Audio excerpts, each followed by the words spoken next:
ಕನಕಪುರ ಅಂತ ಬಂದಾಗ ಒಂದು ನೀತಿ, ಬಿಡಿದಿ ಮಾಗಡಿ ಅಂತ ಬಂದಾಗ ಇನ್ನೊಂದು ನೀತಿ. ಕುಮಾರಣ್ಣನ ಹೀರೋ ಮಾಡೋದಕ್ಕೆ ಜೆಡಿಎಸ್ ನವರೆಲ್ಲರೂ ಕೂಡ ಪ್ರಯತ್ನ ಮಾಡ್ತಿದ್ದಾರೆ, ಮಾತುಗಳು ಕೇಳಿ ಬರ್ತಾ ಇದೆ. ನಿಮ್ಮಿಂದ ನಾವೇನು ಸರ್ಟಿಫಿಕೇಟ್ ಪಡ್ಕೊಳ್ಳೋ ಅವಶ್ಯಕತೆ ಇಲ್ಲ ಅನ್ನೋದನ್ನ ಕಾಂಗ್ರೆಸ್ ಸರ್ಕಾರದವರಿಗೆ ನಾನು ಹೇಳಲಿಕ್ಕೆ ಬಯಸ್ತಾ ಇದ್ದೀನಿ. ಜೆಡಿಎಸ್ ನನ್ನ ಹಳೆ ಮೈಸೂರು ಭಾಗದಲ್ಲಿ ಮಾಡ್ತಾ ಇರುವಂತಹ ರೀಲಾಂಚಿಂಗ್ ಅನ್ನುವಂತ ಹೇಳ್ತಾ ಇದ್ದಾರೆ. ನಮ್ಮನ್ನ ಬಿಡಿಸುವಂತ ಕೆಲಸವನ್ನ ಕಾಂಗ್ರೆಸ್ ಸರ್ಕಾರ ಏನಾದ್ರು ಮನಸ್ಸು ಮಾಡ್ತಾ ಇದ್ದಾರೋ ಏನೋ ಅಂತ ನನಗೆ ಗೊತ್ತಿಲ್ಲ.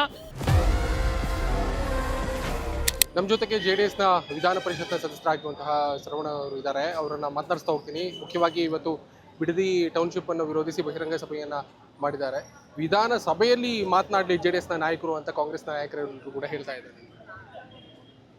3 ದಿನಗಳ ಕಾಲ ಏನು ಬಿಡದಿ ಟೌನ್ಶಿಪ್ ವಿರುದ್ಧವಾಗಿ ಈ ಒಂದು ಪ್ರಾಜೆಕ್ಟನ್ನು ಮಾಡಬಾರ್ದು ಅಂತೇಳಿ ಆ ಭಾಗದ ಕೃಷಿಕರು, ರೈತ ಸಂಘಟನೆಗಳು ಮತ್ತು BJP ಮತ್ತು JDSನ ಎಲ್ಲ ಮುಖಂಡರುಗಳು ಏನು ಹೋರಾಟಕ್ಕೆ ಪ್ರಾರಂಭ ಮಾಡಿದ್ರು, 2ನೇ ದಿವಸ ಪಾದಯಾತ್ರೆ ಮಾಡಿಕೊಂಡು ಆ ಟೋಲ್ ಗೇಟ್ ಹತ್ರ ನೈಸ್ ಜಂಕ್ಷನ್ ಹತ್ರ ಬಂದಾಗ ಪೊಲೀಸ್ನವರು ನಮ್ಮನ್ನೆಲ್ಲ ಕೂಡ ಅಡ್ಡ ಹಾಕಿ ಮುಂದೆ ಆ ಪಾದಯಾತ್ರೆ ಮಾಡದಿರತಕ್ಕಂಥ ಒಂದು ಕೆಲಸವನ್ನು ಮಾಡಿದ್ರು.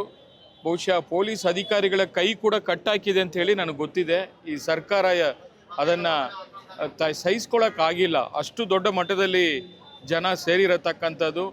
ಬಹುಶಃ ಅದರಿಂದ ಇವತ್ತು 3ನೇ ದಿವಸ ಈ ಫ್ರೀಡಮ್ ಪಾರ್ಕಲ್ಲಿ ನಮ್ಮ ಈ ಒಂದು 3ನೇ ದಿವಸ ಪಾದಯಾತ್ರೆಯನ್ನು ಏನು ನಾವು ಫೈನಲ್ ಒಂದು ಕಾರ್ಯಕ್ರಮ ಸಂದೇಶ ಕೊಡಬೇಕಾಯಿತು, ಅದನ್ನು ಸನ್ಮಾನ್ಯ ದೇವೇಗೌಡರು ಸಾಹೇಬರು, ಕುಮಾರಣ್ಣವರು ಮತ್ತು ನಿಖಿಲ್ ಕುಮಾರಸ್ವಾಮಿ, ನಮ್ಮ ಪಕ್ಷದ ಎಲ್ಲ ಶಾಸಕರು ಇವತ್ತೆಲ್ಲ ಸೇರಿದ್ದೀವಿ.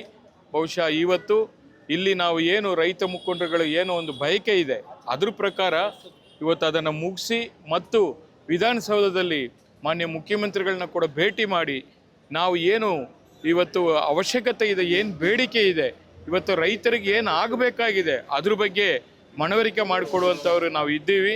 ಯಾಕೆಂದರೆ ಅಧಿಕಾರ ಅನ್ನೋದು ಶಾಶ್ವತ ಇಲ್ಲ ಅನ್ನೋದು ಮುಖ್ಯಮಂತ್ರಿಗಳಿಗೂ ಗೊತ್ತಿದೆ, ಎಲ್ಲರಿಗೂ ಗೊತ್ತಿರತಕ್ಕಂಥ ವಿಚಾರ. ಅಂಥ ವಿಚಾರ ಬಂದಾಗ ಇವತ್ತು ರೈತರನ್ನು ಒಕ್ಕಲೆಬ್ಬಿಸಿ ತಗೊಳ್ಳಲ್ಲ, ಅವರು ಒತ್ತಾಯ ಮಾಡಿ ತಗೊಳ್ಳಲ್ಲ ಅಂತ ಒಂದು ಕಡೆ ಹೇಳ್ತೀರಿ, ಇನ್ನೊಂದು ಕಡೆ 2.5 ಕೋಟಿ ಅಲ್ಲ 3 ಕೋಟಿವರೆಗೂ ಒಂದು ಎಕರೆಗೆ ನಾವು ಕೊಡ್ತೀವಿ ಅಂಥೇಳಿ ಮತ್ತೊಮ್ಮೆ ಹೇಳ್ತೀರಿ. ಆಮೇಲೆ ಕನಕಪುರದಲ್ಲಿ ಅಲ್ಲಿ ಹೋಗಿ ಹೇಳ್ತೀರಿ ಇಲ್ಲಿ ಚಿನ್ನದ ಬೆಲೆ ಬರ್ತಾ ಇದ್ದ ಭೂಮಿಗೆ ಯಾರೂ ಮಾರಾಟ ಮಾಡಬೇಡಿ ಅಂತ ಹೇಳ್ತೀರಿ. ಬಿಡದಿಗೆ ಬಂದಾಗ ಈ ಥರ ಟೌನ್ಶಿಪ್ ಮಾಡ್ತೀವಿ, ಜಮೀನು ಕೊಡಿ ಅಂತ ಕೇಳ್ತಿದ್ದೀರಿ. ಬಹುಶಃ ನೀವು ವೈಟ್ ಪೇಪರ್ ಬೇಕು ಅಂತ ಕೇಳಿದ್ರಿ, ಪೆನ್ನು ಪೇಪರು ಎರಡೂ ಬೇಕು ಅಂತ ಕೇಳಿದ್ರಿ. ಜನ ನಿಮಗೂ ಕೊಟ್ಟಿದ್ದಾರೆ, ಅಧಿಕಾರ ಕೊಟ್ಟಿದ್ದಾರೆ, ಸೈನಿಂಗ್ ಅಥಾರಿಟಿ ಕೊಟ್ಟಿದ್ದಾರೆ, ಮುಖ್ಯಮಂತ್ರಿನೂ ಮಾಡಿದ್ದಾರೆ. ಒಂದೇ ಜಿಲ್ಲೆ ರಾಮನಗರ ಬಂದು ಇವತ್ತು ಬೆಂಗಳೂರು ದಕ್ಷಿಣ ಜಿಲ್ಲೆ ಆಗಿದೆ. ಒಂದೇ ಜಿಲ್ಲೆಯಲ್ಲಿ ಕನಕಪುರ ಅಂತ ಬಂದಾಗ ಒಂದು ನೀತಿ, ಬಿಡಿದಿ ಮಾಗಡಿ ಅಂತ ಬಂದಾಗ ಇನ್ನೊಂದು ನೀತಿ.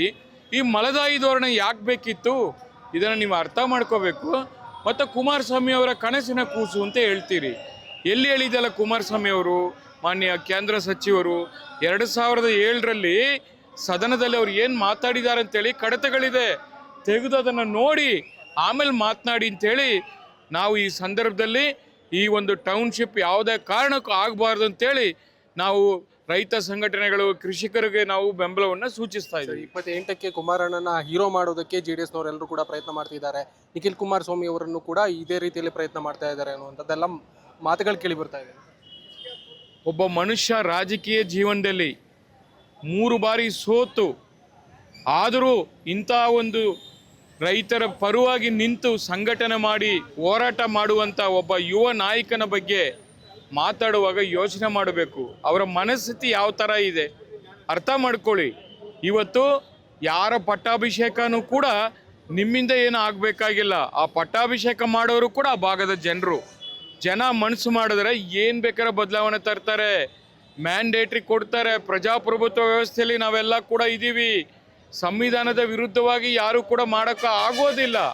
ಅದರಿಂದ ಜನಾದೇಶ ಜನ ಕೊಡ್ತಾರೆ.